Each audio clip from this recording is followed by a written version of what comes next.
How to enable Do Not Disturb on iPhone. To get started, first of all go ahead and swipe down from the top right corner of the screen to open the Control Center. The Control Center provides quick access to frequently used settings and apps. You will see a group of icons over here. Tap on the focus button as shown. And then, select the Do Not Disturb button at the top to turn it on. You have now successfully turned on Do Not Disturb on your phone. A crescent moon icon will now be displayed on your home screen at the top left corner. This means that Do Not Disturb is currently active.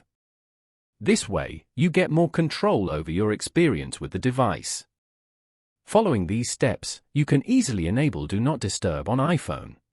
Thank you for watching.